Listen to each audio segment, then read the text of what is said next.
Assalamualaikum warahmatullahi wabarakatuh. Nama saya Nova Novia. Saya mahasiswi PG PAUD di Universitas Terbuka. Saya akan menanggapi diskusi 4 pada e-learning UT tentang COVID-19.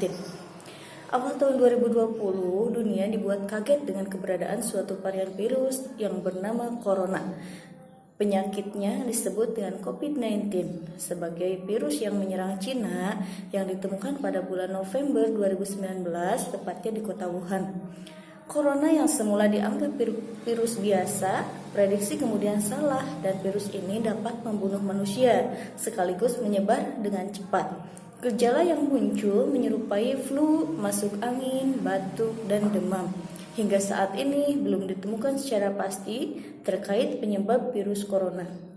Namun diketahui bahwa virus ini disebarkan oleh hewan. Virus ini juga mampu ditularkan satu spesies ke spesies lainnya, termasuk menular dan ditularkan manusia. Insiden kemudian meluas di Wuhan dan banyak korban, serta menyebar ke provinsi lain di Cina. Virus ini luar biasa, hanya dengan waktu singkat, virus ini sudah merenggut ribuan nyawa, bukan hanya di Cina, tetapi juga di berbagai negara di dunia seperti Italia, Iran, Korea Selatan, Inggris, Jepang, Amerika Serikat, Jerman, dan negara lain termasuk Indonesia. Kebijakan pembatasan akses fisik ke layanan publik tidak hanya di Indonesia saja, hampir semua negara yang terdampak COVID-19 menghadapi tantangan terbesar bagi pengelola sekolah dalam berusaha menyeimbangkan tugas penting antara kesehatan siswa, guru, dan pasien dengan perawatan lingkungan dan kebijakan berubah secara lokal atau nasional. UNESCO mencatat hingga 20 Desember 2020, 40 negara telah menutup sementara sekolah untuk mencegah penyebaran COVID-19. UNESCO mengungkapkan 9 negara yang telah diterapkan penutupan sekolah secara lokal untuk mencegah penularan virus corona.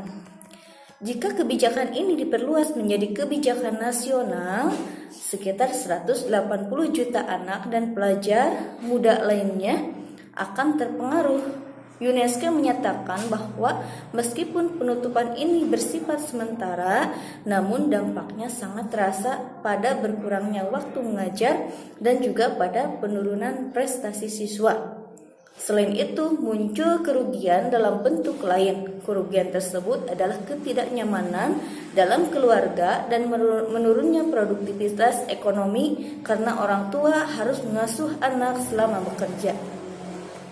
Karena itu, baik pemerintah pusat sekaligus pemerintah daerah memunculkan kebijakan untuk memberhentikan semua lembaga pendidikan. Hal tersebut dilakukan sebagai salah satu upaya dalam mencegah penyebaran dan penularan COVID-19. Pemerintah Indonesia mengeluarkan kebijakan terkait pandemi COVID-19. Salah satu kebijakan tersebut adalah larangan orang tua untuk berkumpul dan beraktivitas di luar rumah mereka dan anjuran untuk tetap tinggal di dalam rumah. Tetap tinggal di rumah, beribadah di rumah, bekerja di rumah, belajar dari rumah adalah bunyi kebijakan tersebut. Hal ini dikarenakan virus berbahaya ini dapat ditularkan kepada orang lain melalui berbagai macam kontak fisik, mulai dari sentuhan dan droplet melalui udara, sehingga salah satu konsekuensinya maka individu harus tetap berusaha menjaga jarak sosial satu dengan yang lainnya. Salah satu arahan pemerintah tentang kegiatan di rumah adalah kegiatan belajar. Pembelajaran hendaknya tidak berhenti meski pemerintah menginstruksikan 14 hari libur untuk sekolah dan sekolah di Indonesia di awal pandemi.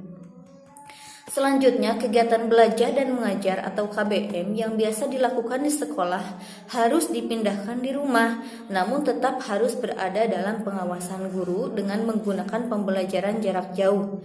Ini dilakukan selama situasi dan kondisi masih dinilai rawan penyebaran COVID-19. Kebijakan social distancing sekaligus physical distancing dianggap dapat mereduksi penyebaran COVID-19. Seiring dengan kebijakan itu, pemerintah mendorong semua elemen pendidikan agar dapat menertibkan kelas mereka secara daring, meskipun secara fisik sekolah telah tutup sementara.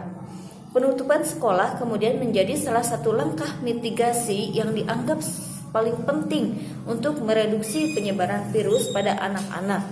Solusi yang diberikan yakni dengan memberlakukannya proses pembelajaran di dalam rumah dan memanfaatkan berbagai macam fasilitas pendukung yang mendukung proses tersebut. Jika melihat fakta ini, interaksi antar siswa maupun guru memang terjadi dan berlangsung secara virtual. Interaksi dapat terjadi dengan menggunakan perangkat teknologi modern seperti komputer, laptop, maupun telepon genggam. Siswa saat ini bisa menggunakan berbagai aplikasi pembelajaran jarak jauh yang telah disediakan pemerintah secara gratis atau yang disediakan pihak swasta dengan berbayar. Pembelajaran jarak jauh seperti ini tentu dibutuhkan oleh semua siswa, mulai dari sekolah dasar hingga perguruan tinggi. Fakta ini tidak hanya terjadi di Indonesia, namun juga di seluruh dunia. Dari saya dicukupkan sekian. Wabillahi taufiq wal hidayah. Assalamualaikum warahmatullahi wabarakatuh.